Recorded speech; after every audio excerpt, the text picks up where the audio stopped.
She raised her voice so suddenly that every fork in the room paused midair. "Don't worry, everyone. My sister's covering everything tonight." The words shot across the dining room like a stone skipping on water, loud enough for the staff and half the customers to hear. For a moment I simply froze where I stood behind the counter, cloth in hand, the faint smell of lemon cleaner still on my fingertips. It was 7:42 p.m. on a Friday night, the kind of evening when my restaurant felt warm and alive, simmering with conversations, clinking glasses, and the soft hum of the overhead lights. And yet at that moment all of it dimmed behind her voice. "Before we begin, let me ask you something.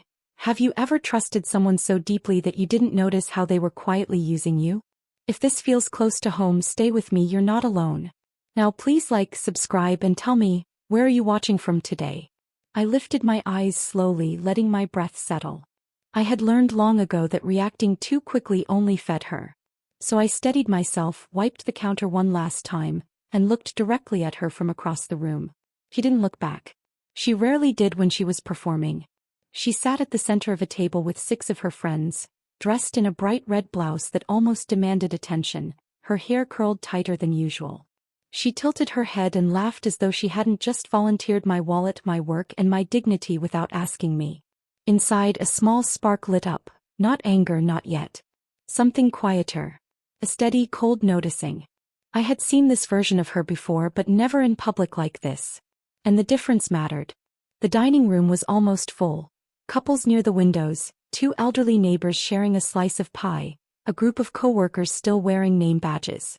The subtle warmth from the heating vents brushed against my legs, and for a moment I wondered if anyone else felt the shift in the air the way I did.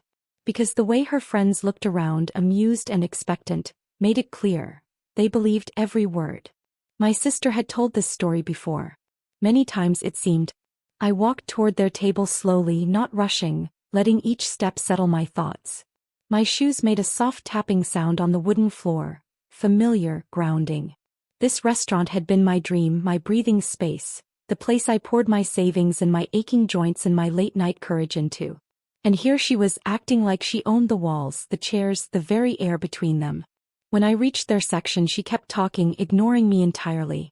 She lifted a wine glass she hadn't paid for and said loudly, "My sister takes such good care of me. She spoils us." The words stuck to my ribs like something I needed to cough out. Her friends nodded in playful gratitude, ordering appetizers like people who knew they wouldn't be paying.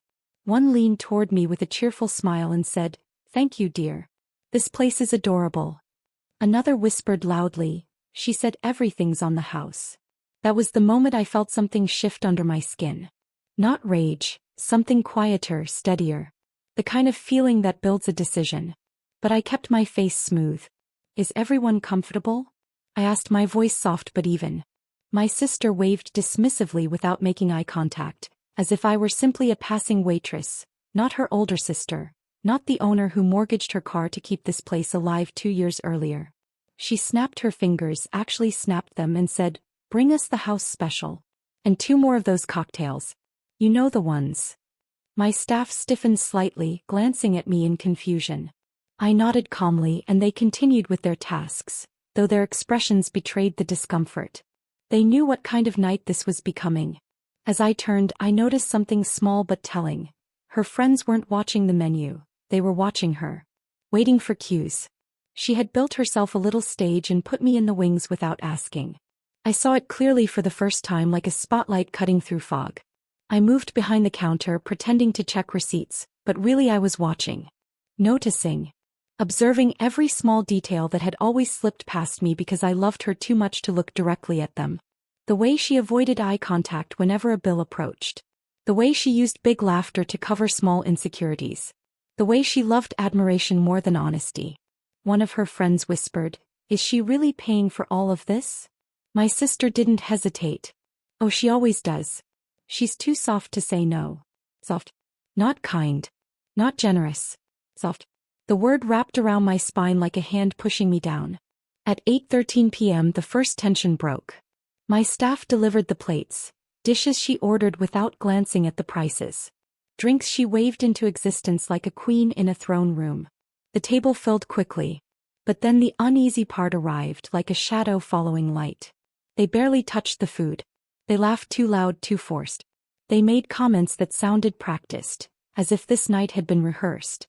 One of them whispered, "I told you she'd pay." Another said, "Your sister's so useful." Useful. I tightened my jaw. At 8:29 p.m. I approached their table again, calm, composed. "Will this be together or separate?" I asked. My sister looked up sharply, eyes narrowing. "Together," she said quickly. Then lowering her voice, "Don't make this weird." I didn't respond. I simply walked away, giving her silence instead of softness. When the bill printed, it was large, larger than anything she had ever ordered before. My staff placed it in front of her gently. She barely glanced at it before sliding her card forward with exaggerated confidence. Her friends clapped like children expecting a magic trick. And then it happened. Her card was declined. Not once. Not twice. 3 times, each beep sharper than the last. The room grew quieter with each attempt. Conversations dimmed into murmurs. Even the music from the speakers felt softer, as if the whole restaurant was listening. My sister's face turned a shade I had never seen. Not embarrassment exactly, but something closer to fear. She looked at me for the first time that night, her eyes wide, pleading, a silent message passing between us. "Fix this for me." But I didn't move. She whispered, "Don't embarrass me. Please." But the words felt hollow, not a request born from humility but from entitlement. Her friends shifted uncomfortably, exchanging confused glances. One finally said, "It's okay, we can split it." Her expression cracked. She wanted to protest, but she had nothing left to offer them. No money, no charm, no borrowed confidence. As they divided the bill, I stood a few steps away, neither smiling nor gloating. Just watching. Observing the moment her mask slipped. When the last payment was made, she rose from the table, shoulders tight, hands trembling slightly. She walked toward me, her voice barely a whisper. "Why did you do that?" I studied her face. The familiar features, the familiar patterns, the familiar belief that I existed to clean up behind her. I stepped closer, letting her see the calm in my eyes. And that was where the scene froze. Her standing in front of me, waiting for an answer I wasn't ready to give yet. Because the truth, the real truth, would come later. For now, I simply said, "We'll talk outside," then turned away, feeling the first quiet ripple of a boundary forming in a place where one had never existed. When I stepped outside with her, the cool night air brushed against my face, carrying the faint smell of rain from earlier in the evening. A street lamp flickered above us, throwing uneven shadows across the pavement. She stood with her arms folded tight across her chest, breathing hard, waiting for me to tell her what she wanted to hear. But I didn't say anything right away. I let the silence stretch between us, not out of spite, but because for the first time in a long while, I needed to hear my own thoughts before giving her space in them. She finally broke first. "I don't understand why you acted like that," she said, her voice almost shaking. "You always take care of these things." Those last words echoed in my mind. You always take care of these things. It wasn't gratitude. It wasn't apology. It was expectation. Routine. A role she assumed would never change. I felt something inside me settle with more clarity, like dust that had been swirling for years finally landing where it belonged. I looked at her closely in the dim light. The impatience in her stance, the defensive tilt of her chin, the same posture she used when she wanted to explain everything away without owning a single part of it. For a moment I wondered how long I had allowed this pattern to grow without seeing it. "Let's go home," I said simply. We didn't speak much on the drive back. The windshield wipers scraped lightly, clearing thin patches of moisture left from the drizzle earlier. She stared out the window, tapping her fingers restlessly against her leg. I kept my hands steady on the steering wheel, though inside my thoughts rolled like slow waves I could no longer ignore. Back home, I hung my coat on the chair and walked into the kitchen. The overhead light buzzed faintly, and the smell of old coffee still lingered in the air. She hovered near the doorway, unsure, watching me pull out a container of leftovers just to have something to occupy my hands. It wasn't hunger, it was grounding. Something simple. Something mine. "Are you mad at me?" she finally asked. I didn't answer directly. Instead, I let my eyes drift toward the calendar pinned on the wall, marked with notes, supply deliveries, staff shifts, recipe reminders. And then, almost without deciding, my mind wandered through the years like pages turning themselves. I remembered the time she asked to borrow money for a quick emergency, and I gave it without hesitation, only to find out later she had used it to buy matching jackets for her and her friends. I remembered how she moved into my guest room for a week, and stayed almost 2 months, never offering to help, leaving her laundry piled up and her dishes in the sink as if my home were a hotel. I remembered birthdays she forgot, yet expected me to plan hers in detail every year. I remembered how she laughed once telling her friends, "My sister doesn't mind. She's used to doing things for me." They laughed with her, unaware of how each word pressed deeper than it showed. And I remembered how many times I let it go. I walked to the drawer where I kept old receipts and bills, not to show her anything, just to remind myself of the patterns. The drawer stuck slightly and I tugged it open, revealing a cluttered mess of small papers, notes and scribbled reminders from years past. She watched with a puzzled expression. "What are you doing?" she asked. "Looking," I said quietly. I wasn't looking for anything specific. I was searching for the thread that tied all these years together, the invisible line between kindness and enabling. And it was there, woven through small acts I had brushed off, laughed at, forgiven too quickly. I picked up one crumpled receipt. Her handwriting was on it, a note she left me 2 years ago after charging food to my account without asking. "I'll pay you next week." But that week had turned into months and eventually into silence. Looking at it now, I felt a soft exhale leave my chest. Not anger, just truth settling in its rightful place. She stepped closer, squinting at the papers. "Why do you keep that stuff?" "Sold." "You're overthinking." Maybe she thought I would fold out of habit. Maybe she believed the old rhythm of us would snap back into place. But it didn't. "I keep things because I care," I said. "But caring can't mean forgetting everything." She rolled her eyes, though uncertainty flickered through them. "It wasn't a big deal. You're blowing this out of proportion." Her dismissal wasn't new, but how it landed inside me was. This time it didn't sink into me. It sat on the surface like something I could finally see clearly. I walked to the living room, the soft carpet brushing against my feet, and sat on the couch. The house was quiet except for the ticking clock above the mantel. She followed me, arms crossed again, pacing slightly as if she wanted me to hand her the right script for this moment. "It was just one night," she insisted. "No," I said gently. "It wasn't." My voice surprised even me. Calm, steady, not accusing. Just honest. He stopped pacing and looked at me fully, maybe for the first time that evening. "It wasn't just one night," I repeated. "It was years." Her jaw tightened. "You're making me sound terrible." "I'm not trying to make you anything," I said. "I'm trying to see things the way they are." She sat down across from me, her legs bouncing nervously.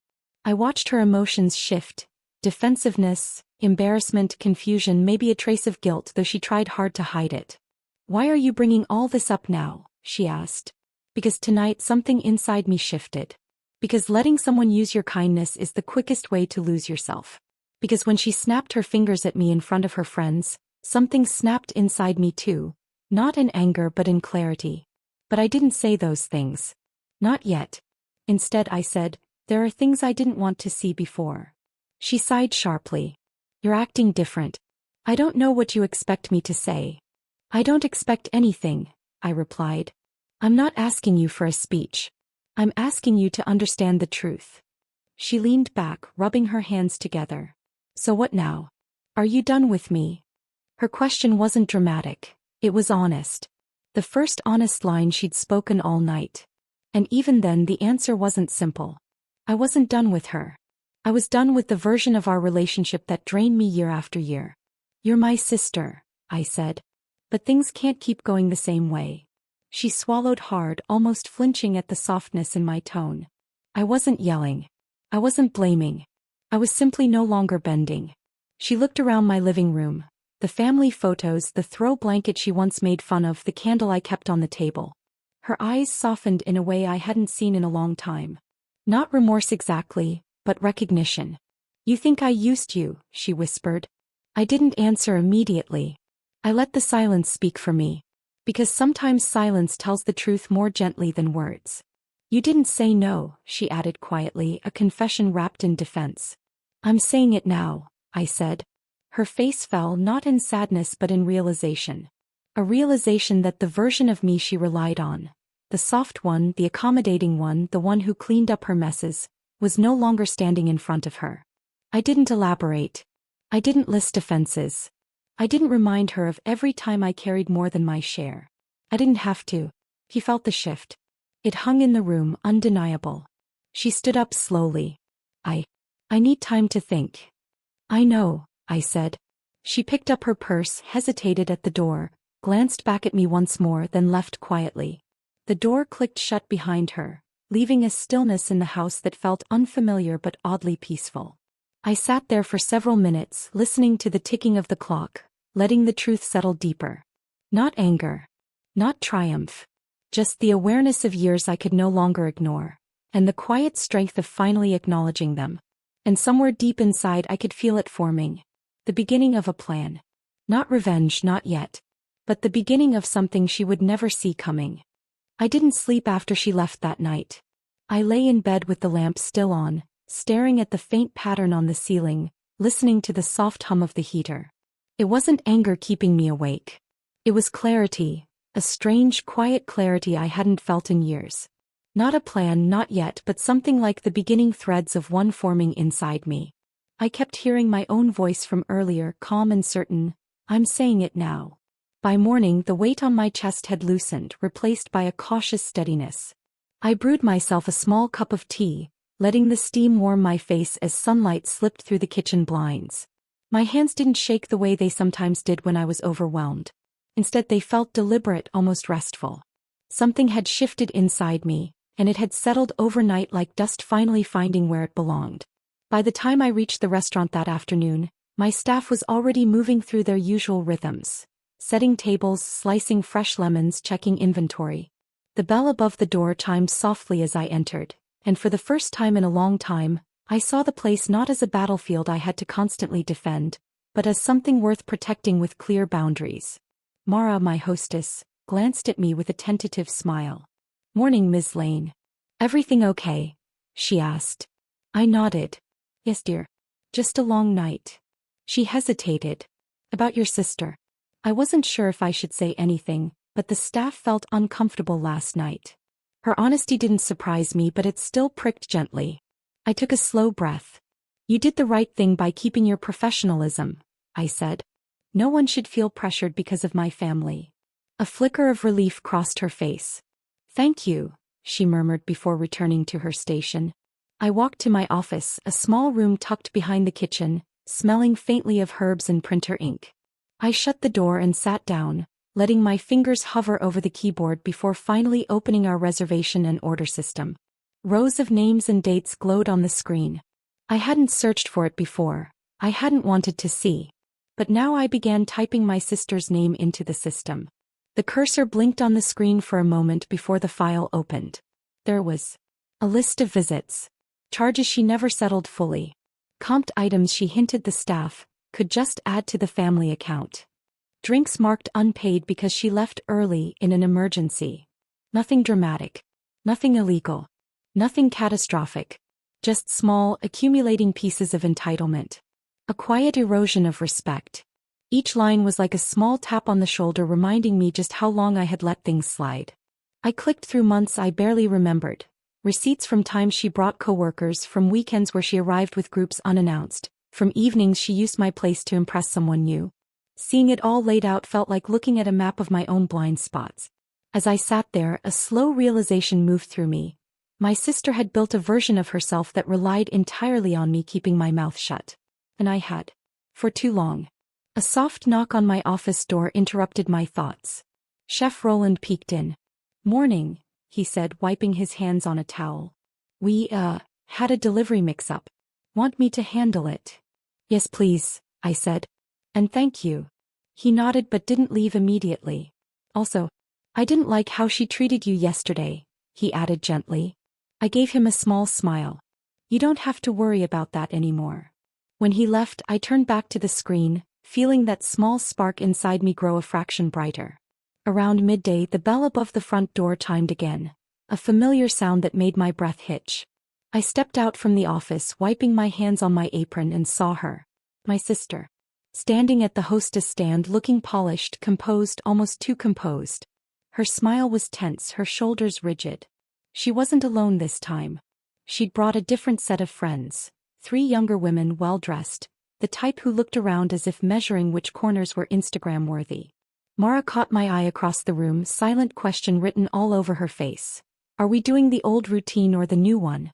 And that was when the first cut, the first real shift, landed in my chest. The answer came without hesitation. We're doing things properly, I said quietly. I approached the hostess stand with a calm, steady walk. My sister's smile flickered. Oh, good you're here, she said, sounding like someone relieved to see a safety net appear beneath them. We'll take a table near the window. Her tone hadn't changed. As if last night hadn't happened. As if everything was supposed to slide back to normal. I'll seat you, I said, gesturing toward the dining area. Mara stepped aside, trusting my cue. I led them to a booth near the wooden divider. The restaurant smelled of fresh baking bread and simmering herbs, a comforting smell I had learned to rely on. I placed menus gently in front of them. But before my sister could make her usual grand announcement about special treatment, I shifted my tone, making it soft but unmistakably firm. For your table, I said clearly, we'll be doing prepayment today. The silence that followed was thick. Her friends blinked, confused. My sister's lips parted slightly as if she hadn't heard correctly. What? She whispered, leaning forward. What do you mean prepayment? I met her eyes directly, something I rarely did when she was performing. It's policy for certain accounts, I said. Your visits have had inconsistencies. Her friends turned to her immediately. Inconsistencies? One of them asked. My sister's face flushed a sharp shade of pink. We don't need to do that, she said quickly. She's joking. Right. She looked up at me with a small, pleading smile she thought would soften me. I'm not joking, I said. The air shifted. It was subtle, a quiet, almost imperceptible change, but meaningful. Her friends leaned back slightly, their expressions tightening as if they were suddenly seeing a side of her they hadn't noticed before. She laughed lightly, too lightly, and waved her hand. Oh, come on. We don't need all that. I'm her sister. That's exactly why, I replied gently. Her jaw stiffened. You're humiliating me. No, I said, keeping my voice low. I'm setting a boundary. A new question flickered in her eyes, not anger but something that looked closer to fear. Fear of losing the version of me she had relied on. Fear that her audience was seeing a crack in her performance. One of her friends shifted uncomfortably. We can prepay, she said simply, reaching into her purse. And that was when everything inside my sister seemed to fracture. Because someone else taking responsibility meant the story she had spun around herself. The generous sister, the adored favorite, the one with connections, was beginning to unravel before her very eyes. She stood up abruptly. We're leaving, she snapped, gathering her purse. This is ridiculous. Her friends followed her hesitantly, not fully understanding what they had walked into. One glanced back at me with an apologetic smile, the kind you give when you realize the version of someone you were sold wasn't quite real. I watched them walk out. Not triumphant. Not bitter. Just steady. It felt like the first real cut. The first moment where she felt the consequences of her own behavior mirrored back at her. Not through cruelty. Not through revenge. Just through truth. After the door closed behind them, the restaurant felt strangely lighter, as if the air itself recognized the shift. I returned to the counter, took a slow sip of water and let the moment settle. I didn't know exactly what would come next. I didn't know how she would react when the shock wore off. But I knew one thing with certainty. This was only the beginning. The first cut had been made, clean, quiet, and undeniably hers. And as the door shut behind her, the soft jingle of the entrance bell faded into a silence that felt heavier than it should have. I stood at the counter for a moment, breathing in the faint mix of roasted garlic and fresh bread still lingering from the morning prep. My chest rose and fell slowly, steadying itself. Something subtle but unmistakable had shifted, inside the restaurant and inside me. The staff moved around me with careful glances, sensing the change even if they didn't know the details. Mara pretended to organize menus she had already straightened twice. Roland paused at the kitchen doorway, wiping his hands even though they were already clean. They weren't afraid, just uncertain, waiting for my cue on how to move forward. I gave them a small nod and they returned to their tasks. But I knew I wasn't done. Not with the day. Not with her. And not with the truth I had ignored for too many years. I walked toward my office, my shoes tapping softly against the wood floor. The hallway felt cooler than the dining area, and the hum of the small refrigerator beside my desk was the only sound greeting me when I stepped inside. I shut the door gently behind me, not out of secrecy, but out of needing a space where my thoughts could focus without interruption. I moved toward the computer again, the dim glow of the screen reflecting off my hands. Her name still sat at the top of the system, the same file I had opened the day before. I hadn't dug deep then. I'd only skimmed. But now I felt a stillness settle into my bones. A readiness. The kind that whispers, look closer. Really look. So I did. I started scrolling through every line associated with her. Old transactions, staff notes, flagged receipts, even comments from servers who were unsure how to handle her demands. Some wrote she insisted on discounts, the owner approved. Others mentioned she requested dishes that weren't on the menu, promising she had permission. A few notes hinted she left without paying her full portion when she came in groups. None of it surprised me, but the sheer volume did. Then something else caught my eye. There were orders under her name on dates when she claimed she hadn't visited. At first I thought it was a mistake. Maybe a different customer with the same name. But when I clicked one of the entries, a digital signature popped up. Hers. Messy. Rushed. But unmistakably hers. A familiar ache tugged at my chest. Not anger. Something closer to heartbreak layered with exhaustion. Why had I let this go on so long? As I scrolled, a soft knock interrupted my thoughts. Come in, I called. Roland pushed the door open. His brow was creased with quiet concern. You all right? He asked. Yes, I said, though my voice carried more weight than I intended. Just reviewing things. He hesitated, then said gently, if you ever need help with family boundaries, don't hesitate to let us know. We're here. I smiled, small but sincere. Thank you, Roland. After he left, I leaned back in my chair, letting his words settle. Family boundaries. I never used to think those words applied to me. But tonight they fit too well. I turned back to the computer, this time studying transactions I hadn't noticed before. Ones that didn't look like hers at all. Names of her friends, colleagues, people I didn't recognize.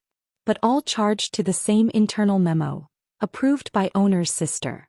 My breath caught in my throat. She had been using my name. Not just for her own meals, but for other people's. A prickling chill traveled up my arms. I clicked into one order. A party of 8. Expensive dishes. Ones even I rarely ordered. The note at the bottom made my pulse quicken. Sister requested special pricing. Said to put everything under family account. Family account. I never created anything like that. Never even thought of it. I scanned more entries. Some months old, some recent. The pattern was unmistakable. She had used my kindness as currency, trading on my name to impress others, elevate herself, gain favors. She had woven a whole identity out of my silence. And I had been too tired, too trusting, or too hopeful to see it. I sat there for a moment, pressing my fingers against my temples. The room felt both too small and too full of truths I had avoided. The lamp above me flickered softly, casting a warm light over the desk. I focused on the glow, letting it steady me. Then another detail emerged, subtle, almost hidden. A series of receipts addressed to her workplace. Why would she have food from here delivered to her office and charged under my name? Curiosity nudged me forward. I opened one entry. A catered lunch for her department. High-end dishes. A note in her handwriting. Bill my sister later. She's fine with it. My hand tightened on the mouse. This wasn't just her taking advantage of me privately. She had made my generosity part of her public persona. A knock sounded again, this time softer. It was Mara. Sorry, she said gently. A woman called. She said she's your sister's coworker. She asked if we still offer family rate catering through your sister. The air in my lungs stilled for a heartbeat. I thanked her, told her I'd handle it, and closed the office door once more. When I sat down again, the realization hit me with full weight. My sister hadn't just used me. She had built a version of herself using pieces of me. My kindness, my money, my reputation, like threads woven into a fabric she wore proudly around others. I clicked deeper into the records, each line confirming what the last hinted. She had created running tabs under the guise of helping my sister's business grow. She offered people discounts she made up on the spot. She promised free meals for anyone she wanted to impress. And the most unsettling part wasn't the money or the tabs. It was how confidently she had spoken for me, as if my boundaries, my decisions, my livelihood were hers to manage. I felt a slow exhalation leave my chest, not sorrow, not fury, but a deep, grounded clarity. She didn't just cross boundaries. She erased them. As I continued searching, I stumbled upon something even stranger. A message sent to my restaurant's general email from a months-old chain. A woman thanking me, but the sender meant my sister, for donating food to a small local event. Except I had never donated anything. My sister had promised it in my name. The woman's email ended with, "Your sister spoke so highly of you. She said she handles everything for you because you're too busy." Too busy? The irony almost made me laugh. I had been doing everything. But to others she painted herself as my caretaker, the one who managed the restaurant for me. For a few long seconds I sat there motionless, my hands resting on the desk. I let the weight settle fully this time. The betrayal wasn't loud. It wasn't dramatic. It wasn't the kind that broke suddenly. It was the quiet kind. The kind that built slowly, years of small moments stacked like bricks until they formed a wall between what I believed and what was real. I closed my eyes for a moment, inhaled deeply, and when I opened them again the room felt different. Sharper. Clearer. And that's when I noticed something else. A detail so small I almost missed it. In one of the catering receipts the signature wasn't hers. It belonged to someone else. Someone she had authorized on my behalf. Someone she had given permission to use my name. My heart thudded once hard. Because now it wasn't just her misusing my trust. It was other people acting under a lie she created. I scrolled quickly, feeling a subtle tension rise inside me. Not panic, something steadier. And then at the bottom of one entry I saw a short note typed by one of my servers. Asked to speak to owner's sister for approval. She said she runs most things. My breath stilled. Runs most things? In whose world? The quiet hum of the office was suddenly too loud. I pushed my chair back, stood and walked toward the small window overlooking the backlot. The evening light cast a dim orange glow, softening the edges of everything outside. For the first time I saw clearly what I had been blind to for years. She hadn't wanted my support. She wanted my identity. And she had taken pieces of it, casually, carelessly, confidently, without ever asking if I was willing to give them. I walked back to the desk slowly, feeling a calm determination settle into my bones. My hands no longer trembled. My thoughts were no longer clouded. This wasn't about money. It wasn't about meals. It wasn't even about last night. It was about truth. A truth I had finally uncovered. A truth she had spent years burying under charm, excuses, and entitlement. And I knew, with an unwavering certainty, that once this truth came out, nothing between us would ever look the same. What she didn't know was that uncovering truth was only step one. What I did next would change everything. The thought settled on my shoulders like a weight, both heavy and strangely freeing. I stood there in my office, the screen glowing behind me with all the truth I had finally uncovered. The lies she told in my name, the debts she created under my roof, the image of herself she'd stitched together using pieces of me. My hand rested on the back of the chair, steady now. My breath was calm. No shaking. No doubt. And then my phone buzzed. A message. From her. "We need to talk." 3 words I had waited years to hear, yet they didn't bring fear or dread.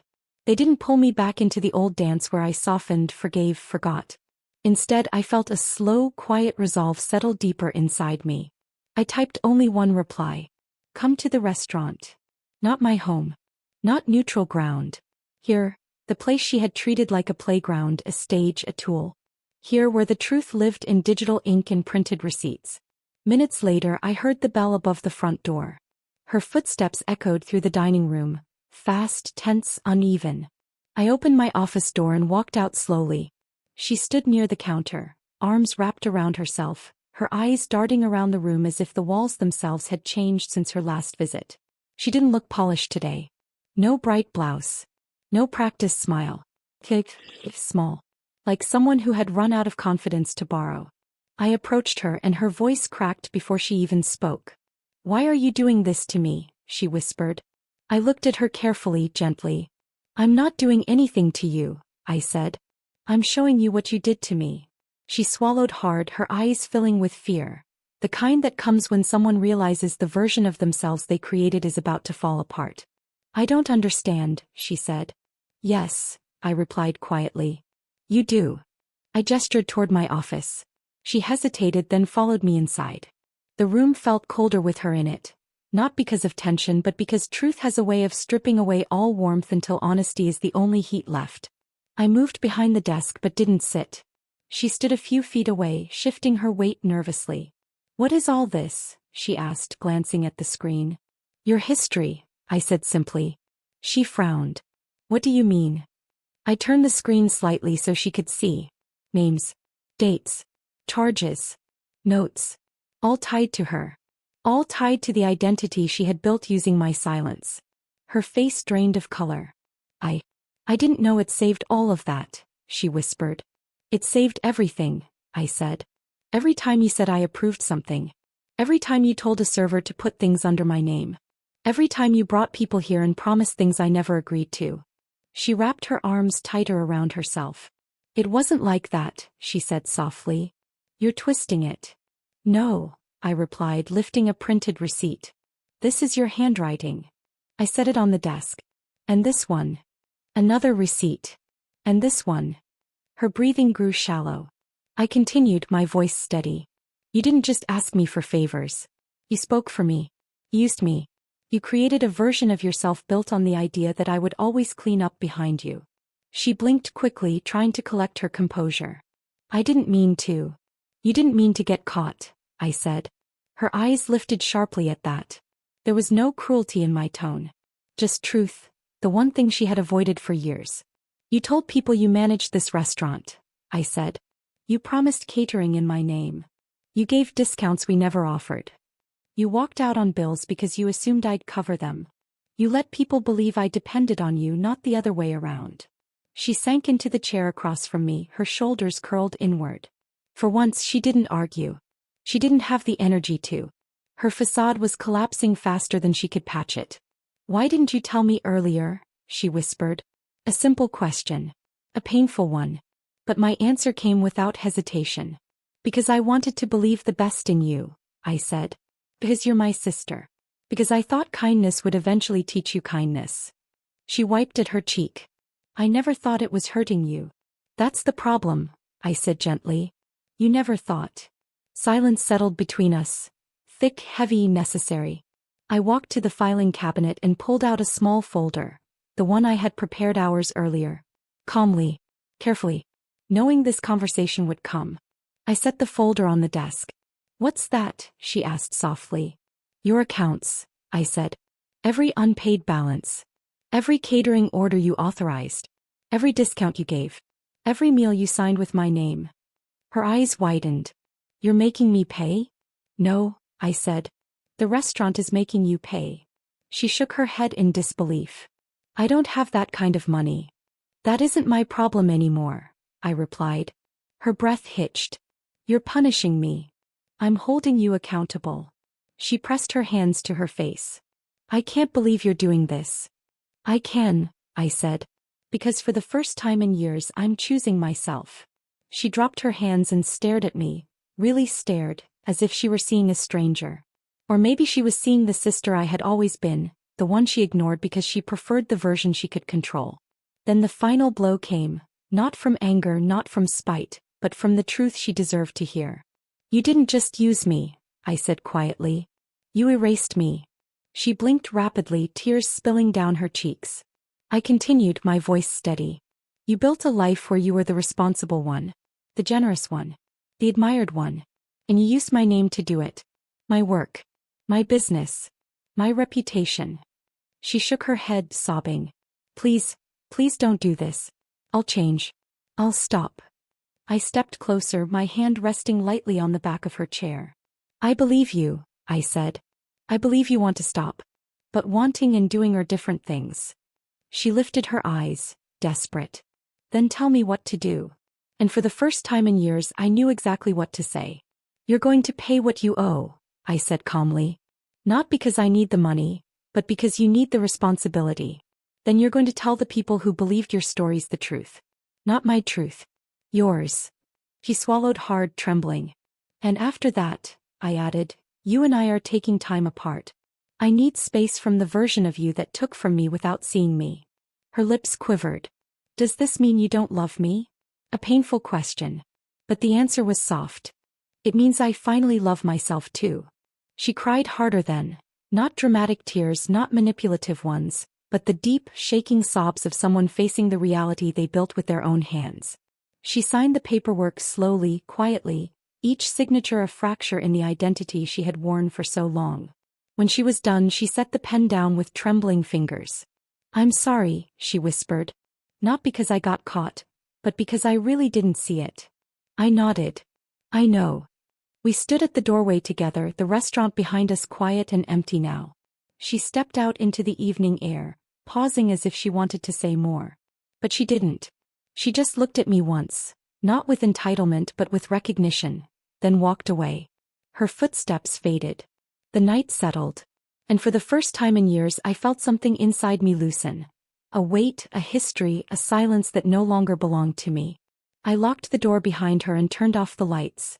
The restaurant stood still, warm, peaceful.